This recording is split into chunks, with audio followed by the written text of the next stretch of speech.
Hi, this is Chris Simon, Tracy, Royce, Luke Rodvold, and this is the Redroom. Tracy, Luke, and I jump on every week to talk about real estate, acquisition, a lot of fix and flip, and design, dispositions, Airbnbs, financial independence, retire early. We always have a new guest every single week. We're going to have a lot of fun, all right? So if you're interested in any or all of those, make sure to join us on the Redroom podcast. And subscribe to the Redroom. Share it with your friends or join us on the Phoenix RIA Facebook.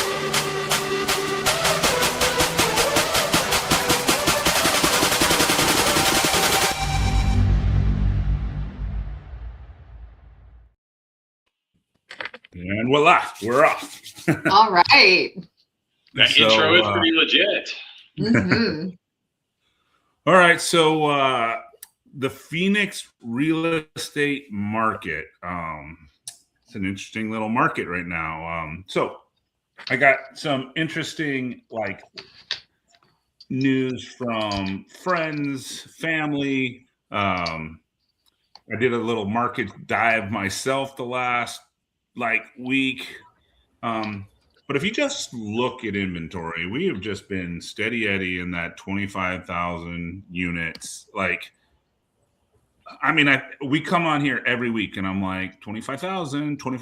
Well, guess what? We're still 25,000. It's still just I've been saying, we dropped down to 23, but I think for 10, 12 weeks, I've just been, it's 25,000 and here we still are. But with that being said, I actually saw Darren Tackett post this, and I thought I had a feeling this was kind of more what reality was versus what people see. And there is a bunch of high-end sales going. And those high-end sales, when I'm talking high-end sales, I'm talking $5 million, $6 million. And there's a really, really sluggish $400, $500, $600,000 market. And those high-end sales are really kind of boosting the market. So the medium home price isn't following all that stuff. But I got some good friends that I think are good remodelers. And I'm not going to say any names. And they're I got 5 and 6 that are just sitting, and I'm just and I only have one that I did with my daughter Bridget, and it's a nice little Scottsdale condo, and I know I'm priced right. I'm actually priced $10,000 over what the last 2 sales were in March, but I have 42-inch uppers, and I have there's a big step that I filled in. My unit doesn't have a step. They just, I did a little bit better design. So I know it should sell at that price. And I bet you I'm getting a showing a week. Not even and then, I won't go into the detail of the friend, but he's just man, I might have to, I'm going to get killed. And these are call it $400,000 to $700,000 flips. And so it's just interesting. So we got a couple people on Fidelity, so we can dig into the coaching that we're supposed to talk about. But let's talk about some numbers first. Well, Chris, I think that you're right on, and I think that the reality is that people there's more financial sensitivity on those lower end homes, right? And so the interest rates not getting back to where everybody had hoped they would be by now has a bigger impact on those folks than the people who are buying more of those luxury homes. And that, to me, that combined with the consumer sentiment, again, more likely to be impacted by that, by the thoughts in the news and all of these things that are happening in the world.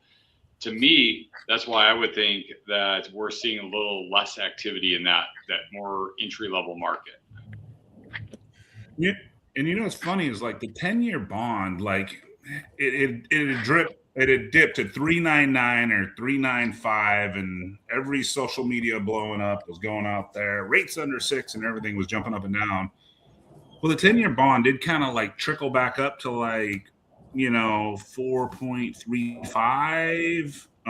but really it's kind of, I mean, it's settled out there at that kind of 4.25, which is, just the index. So the margin might have jumped up a little bit too, but like, I mean, we're not talking about like a point rate jump to slow down a spring market. We're talking like a quarter or 3/8, but I mean, it's not, I mean, that's real money though. I'm not saying that it's not real money, but to slow down a spring, like it's really slowed down this spring. So, well, there's always like some market that's like super kicking, right? Like when one thing is failing, there's another niche that seems to be rocking. And I think that, you guys had Brian North on here a couple weeks ago, and he was talking about how you have to just differentiate yourself in your product.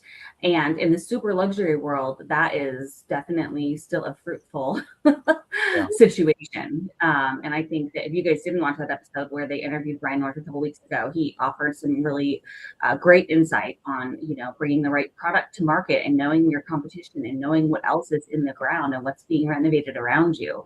And, when it comes to real estate, it still comes down to the basics: location, location, location. Well, yeah. And Don, you had mentioned, oh, go ahead. Yeah, I'm sorry. No, that and cost, right? I mean, the reality is people can only afford so much, and you're more sensitive when you're in the, lower income part of your life, and probably those starter homes are more of your interest, like a condo or a $450,000, $500,000 house, it's amazing to think of that as starters these days. But you're more sensitive to that pricing. That $100 a month makes a difference more in your life than it does, to somebody who's already looking at the luxury life. Right. Well, and affordable housing is definitely a situation here. I mean, we saw a huge turnout at the RIA last week when we had the folks from Housing Alchemy that showed up from all across the world, and house hacking into creating affordable housing is definitely still a lucrative play. For sure. I mean, I think something that's kind of interesting is, Don, as you just hit with, like, let's just say townhomes and condos. I mean, if you just think about the fact that, for a long time there, entry level, you could have people that were making $40,000, $50,000 a year, and they were able to get a townhome or a condo, and it wasn't a big deal for them to be able to make the payment. Where now, if you kind of think about it, let's just say your cheapest ones are on the side of, let's say, around 285 to 330 or somewhere around there. I mean, with the interest rates what they are right now, your payment on that is still going to be $2,400, and then you probably have an HOA on top of that.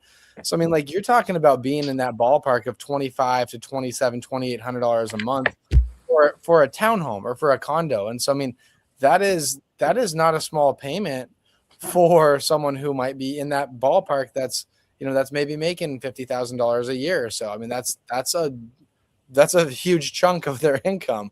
And so, yeah, that area is, at least from what we've seen, it's been getting smoked as well. Well, and from the angle that you had mentioned too, Don, is buyer sentiment.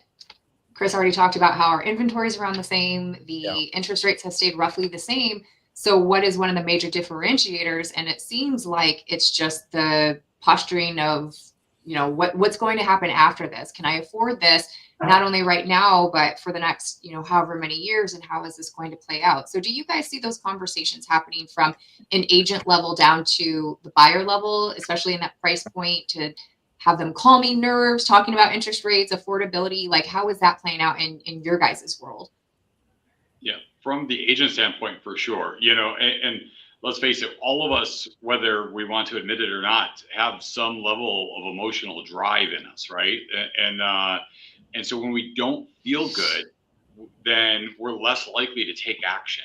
When we don't feel good about the surroundings around us and there's uncertainty, that's when people are less likely to take action. And that's what we're hearing from so many of our partners, is that people are like, well, let's wait until things settle down. Let's wait until, well, we've been waiting a while now. We've been waiting until rates come down. Now we're waiting for these overseas situations to get settled. We need a nice little string of some good news. And I think if we could get that string of good news, I think that it can help people kind of get past that emotional barrier that's slowing them from making those decisions. Well, I don't want to drop any bombs on anybody, but I mean, we're sitting here. It's 4:28. We I got. feel like a bomb's about to be dropped right now. Yeah. I was like, wait a second, you're in Florida, you're in a different time Yeah, zone. yeah. Yeah. But so it's 4:28. Like is in a date. So May's here quick, and then June's here, and it's 110. Right. And then you got the start of seasonality, and then you got midterms. Like, what does your fall look like? I mean, Yeah. It's not a pretty recipe right now. it sounds like a bad one for me. So what are you guys doing? What are you seeing in terms of agents retooling or having these conversations? Or like we've talked about stats and then we've talked about sentiment. So how does that mold together from you guys from a support standpoint for agents to continue with their learning and training and retooling and utilizing you guys as a resource? And Dena, I know you've got a lot of feedback on this as well, but what I see is right now, the agents who are being the most successful are the ones who are spending a lot of time being counselors as well as realtors. You know, they're helping people see through that. Their social media is delivering that message. You know, they are skilled at conversation and being able to help somebody navigate and see why now is a good time to act. You know, the reality is that, you know, we've got some folks who are struggling out there and they're, you know, as far as agents go and just having a really tough time. We've got others that are maintaining their exact same numbers that they've maintained all the way through. And those are typically the ones that have worked on their skills to be able to navigate these conversations. It's not easy. It's not always fun, but if you can take the time to come from an educational place when you're selling, then I think that's the best way to navigate these situations. Well, and like exactly like Don said, like education and really getting deep into figuring out like how to solve problems for people, right? So like staying curious longer. We talk about that in our sales team all the time, and like asking better questions, asking more questions to really figure out like when you are in those living rooms, how do you really help these people? Like, what does that look like? What can you solve for them? How can you make the next chapter look better for them? Because then oftentimes they can get out of the fear-based emotion where they're sitting today with the uncertainty and go into the hope-based emotion of the future and what that could look like. So, and we do a lot of education with agents around. It's not just a buyer consult or a listing presentation, right? Like it's beyond that. Yeah. I think one thing that, and I know we've talked about it on here before, but one thing that I think always sticks with me whenever you're having conversations with you know potential clients is that, are you there where it seems like you're just trying to get the sale and you'll say whatever it takes to get the sale, or are you actually trying to figure out and solve what their problem is? Because when you become a problem solver, that's when the tables turn, because then you can give them options of, you know, what it looks like for what they need, for whatever, you know, given season that they're in their life. Where if you're just there and you're just a yes man, just saying, what do you think your house is worth? Oh, 700. Yeah, that's what I think too. Let's get it on the market. Like that's not going to do anybody. It doesn't do anybody any good when you do that, you know? And hey, Luke, wait. I think that's going to blow a lot of agents' minds. What? Right, you just don't take listings for the sake of having inventory. Right, exactly. Right. Just taking them just for the hell of it, when it's like you're not doing your client any favors by doing that. If anything, you're going to get them upset with you very quickly because you're just doing whatever they say. And that's not a good, you know, and I'm not even an agent, but I'm just saying I've been around long enough to see like that's not what works. That's not what you do. And so, yeah, sometimes you have to have those honest conversations. I mean, like, you know, I've been obviously on the investor side. And so I have the same conversations, but my conversation isn't directed towards like, you know, a traditional sale. It's directed towards how much can I get you? But again, it's the same conversation in the sense where you're having that truly honest talk of what they need. You know, is it they're getting divorced and they have to sell within 45 days? Or is it they're moving because their job moved them? Or is it they're selling their house because they can't afford it anymore and they have to pull all their equity out of their property and figure something out? And so, I mean, everyone's got a different situation, but you can't just be that yes man of just, oh, yep, okay, perfect. Yeah, we'll figure it out. Like, no, it's like, no, you have to truly actually care and try to see what the best route's going to be for them. Yesterday, I was asked to be on a panel. So I think most of you guys know Tom Ferry is a coach for Fidelity, and so we had a leadership coaching session yesterday. I was asked to be on the panel, and I discussed how on our team we learn to sell by asking questions. Right. And Luke and Tracy, you guys both alluded to this. This is where you uncover the solutions, right? So unless you ask the questions, you can't know what problems to solve or what problems people have. So if you ask the questions, then, and we practice it. We talk about it all the time, and we practice it with our agent partners as well. But we know that everybody's got some issue out there. Luke, you mentioned somebody's getting a divorce, somebody's get whatever. Well, if we know what problems need to be solved by asking those questions, then we can say, okay, Luke, well, because you said you need to have this house sold within 45 days and you need to be out of it within 45 days, this solution will work for you like that to solve that problem. Right. How does that sound to you? And so, but if you don't take the time to uncover, and if you, just say, yes, 700,000, let's go. Right. Then you're gonna put a lot of signs in yards that are going to be sitting there for a while.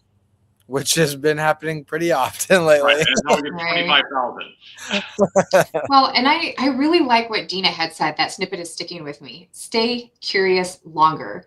Yeah. And I'm not on the agent side either, but to Luke's point on being in the investor realm, it's similar, right? They're cousins of conversations. And I think if it's anything like the investor side, it's not he or she who signs the contract first. It's he or she who understands truly why they're there, and then also can come up with a solution to that problem and be real with the seller. So just asking more questions instead of feeling impatient, or even in the instances where the sellers seem a little to push back a little bit, maybe not wanting to get into a conversation that they didn't think might have anything to do with their house. They're like, my house has these upgrades, this is what it's worth. And really starting to dive in to understand what they're looking for.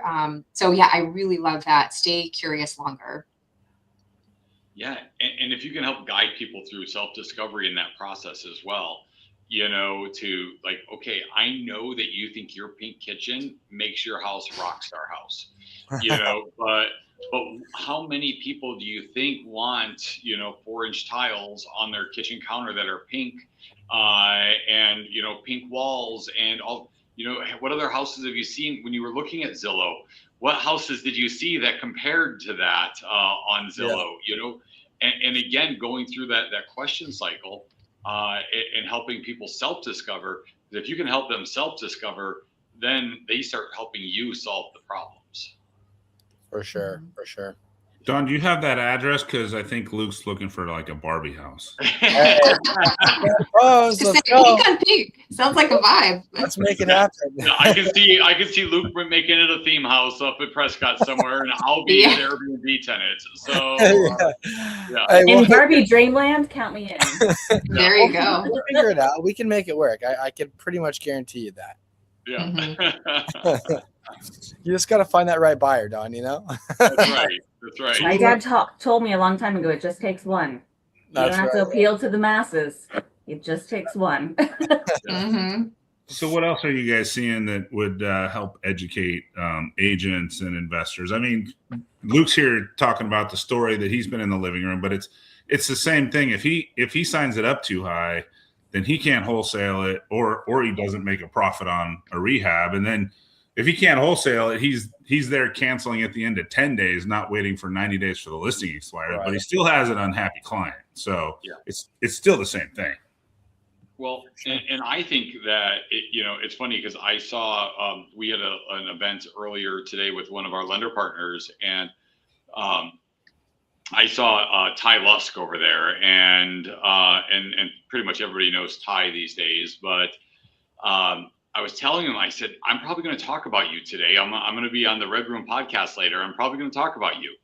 He's like, me? And I said, yeah, because when I started at Fidelity, I was at some place and you were there talking, and you were talking about all these books you read and all these things you do. And I was like, oh my gosh, who's got time for all of that? And now I'm that guy. I'm the guy who goes and talks about all the books and which one I like the best in all of this. And from an education standpoint, I think that, that is a great area for everybody to invest in. We talk about asking questions, and we often talk about the Exactly What to Say book by Philip Jones. And there is an Audible that is it's called How to Persuade and Get Paid. And it is Philip Jones doing one of his seminars. And I've probably gifted that to more people than have taken the time to actually download it and listen to it. But he is leading that. It's 4.5 hours long. He's leading that seminar by asking questions. And that is one of those areas where I think we help people develop, and that we're helping see results. And I don't think it matters whether you are whether you're selling furniture like he talks about during the seminar, whether you're a realtor in a living room, or whether you're an investor making an offer, that those same principles apply across the board. And really, if we can walk away from that and rethink about how it fits for us, that's the best thing that we can do, as far as our self-education. Mm-hmm. So oftentimes I think in, a shifting market or a turbulent market, we end up, doing the same thing we're telling our clients to do, and we're therapists, right? But it just becomes interesting because, the crazy things that are happening out there in the world, I feel like the busier our lives become, because more people need us when they don't have all the answers and the business isn't just getting thrown their way, right? That's when we get in scrappy mode with them and help them solve problems. And that's when things can be really fun. And that's oftentimes when, different investment strategies are even born. Mm-hmm. Absolutely. So what classes and maybe even strategies are you guys offering right now to agents and investors that you've seen become really helpful to them in this sort of market? Yeah. You mean today, yesterday, tomorrow, or next week? Right. Exactly. In the next 30 minutes. Yeah. Till it changes again. I have to tell you, and Chris, you've participated in this with us, but our Fidelity Sales Academy, I think, has been so good at giving people a view of different looks. And whether it be an investor or whether it be a traditional real estate agent, that to come and hear different people's perspectives of how they conduct their business, I think is probably one of the most valuable things that we've been bringing, because they get to hear somebody like Chris speak and talk about how, they can work in that space, but they also hear traditional agents coming in and talking about how they get connected.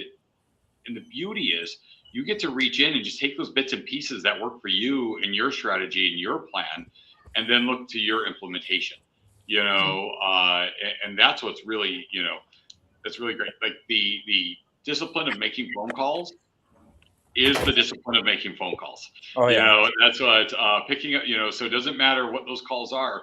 We all go through that fight or flight. And when we're picking up that phone and making that first call. And so, hearing others talk about it and the statistics around it and how they lead generate through the phone, that's, in my opinion, the fastest and easiest way to your next transaction, whether it be wholesale or whether it be a traditional deal, is picking up the phone and making calls. Yes, the Sales Academy is such a cool concept, and Chris just came and spoke last week. But it's people that are in the industry of all different varieties, right? This isn't just the people that graduated school yesterday. I mean, these are people that are tenured, but they're getting to hear from like the top 1% all day with different ways that you can make real estate successful, right? So anything from open house strategies to, Chris talked about how to work with investors and, basics of investment strategies. Steve talked about leveraging AI. We talked about talking with your sphere. There's just you name it, this topic is discussed, and it's from people that are at the top of their game. And we do this every single month. So we get the best of the best to come and be the presenters. And what people are walking away with is awesome. I mean, because they're like, okay, I can actually take this tool and I can go plug it in tomorrow and start generating opportunity. And I just dropped the links for Sales Academy in the chat. I don't know if the public can see those or not, but I also dropped our events page there too. So Chris, one of the things that is, oh, sorry, Don. No, go ahead, Tracy, please. A massive value that you guys add that I really hope the audience hears, whoever's listening now and in the future, is that when you're taking these classes through a title company, it's not like when you go to a mastermind and you're talking to one investor and hearing what works for them, or going to a meetup and hearing from a different person and that really works for them. And then you're confused as to what might work best for you and what are they niching down on versus what you think. Anyway, the point being, when you're talking to title companies, they are seeing in real time, daily, hourly, what's transacting, what's working, what's stopped working, where there's legal friction, where you're safer, better, spending your marketing dollars perhaps. So I would really encourage you guys that if you haven't thought about leaning into a title company for development, like this conversation hopefully will spark that engagement. So you really understand that these are really the people that are at the center of everything that's happening in the Phoenix metro market by way of seeing transactions. You know what's funny, Tracy, is that our job is to then go ask questions too, right? Our job is we talk often about when somebody comes to us and they've got that inventory that's stuck and they're like, man, yeah, I'd totally work with you if you could help me get this house sold.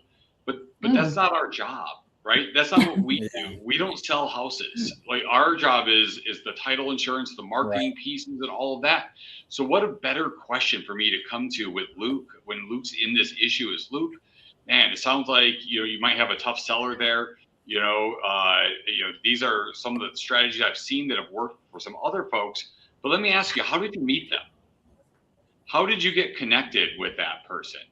And let's lean into that. How do we meet the other people who are in similar situations? And let's lean into that and talk about how we get you your next 5 listings instead of the one that, I don't know, you might have the crazy cat lady in there. You might have the hoarders in there and just a house that's impossible to show. And those are things that are out of our control here.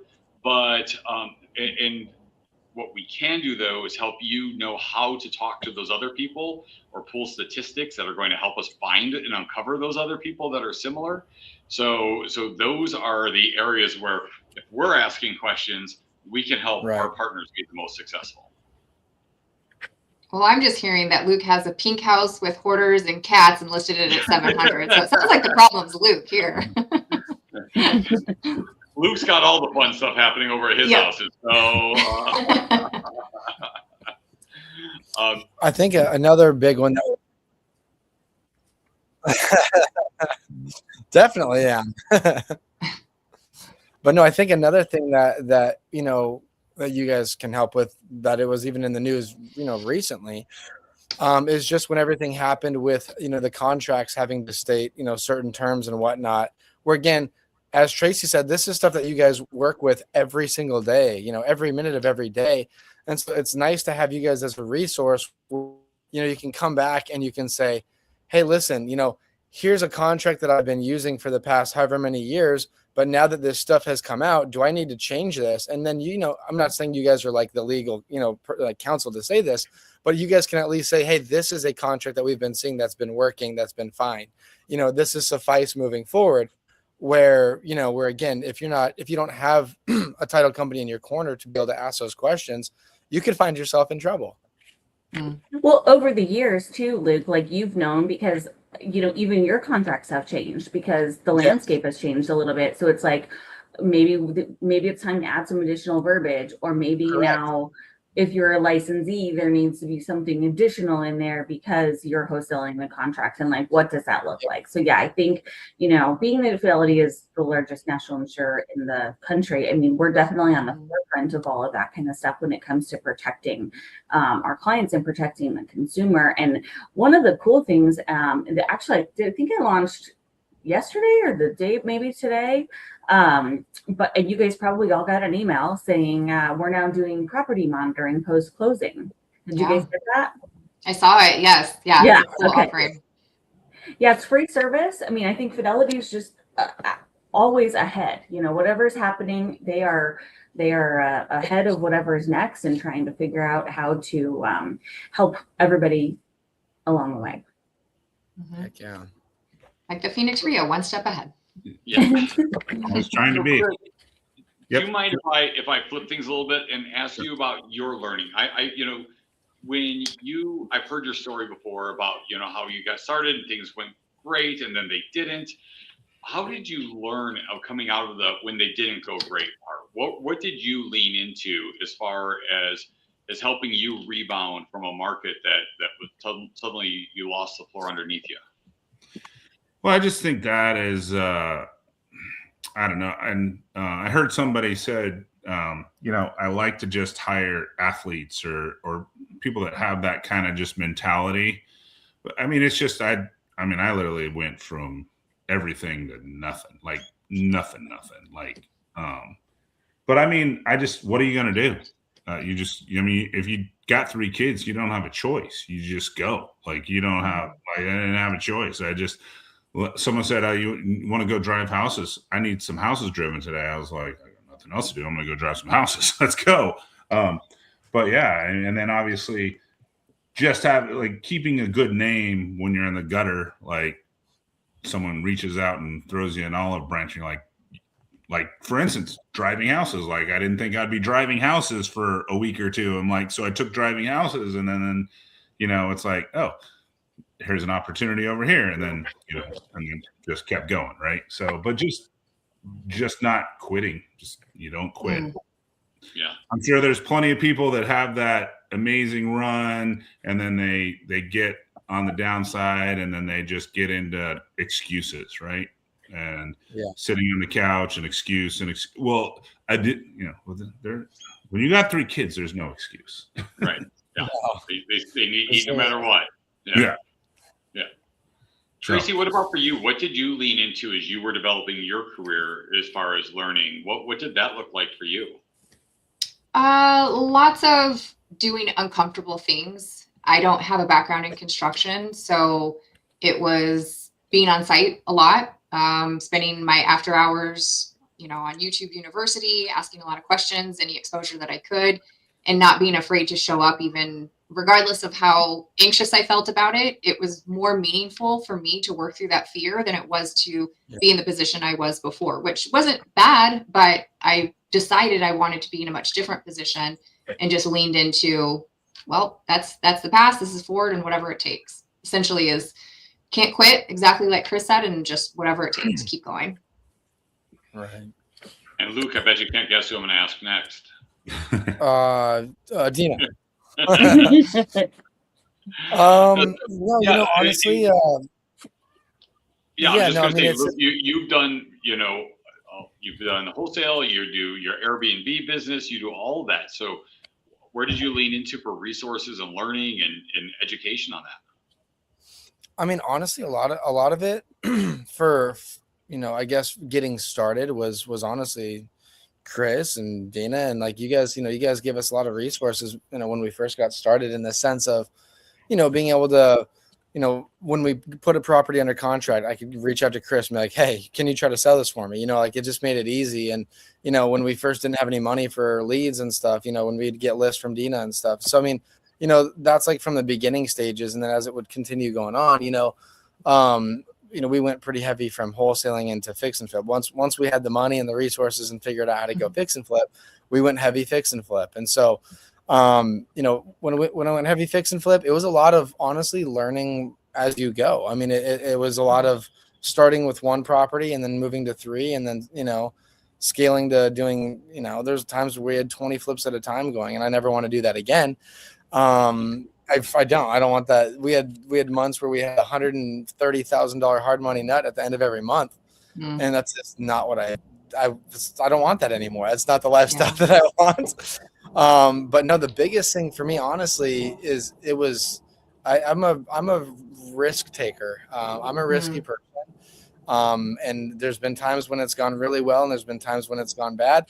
But just in general, I have a high risk tolerance. Hence, doing these Airbnbs where we'll throw $300,000 into it for a theme.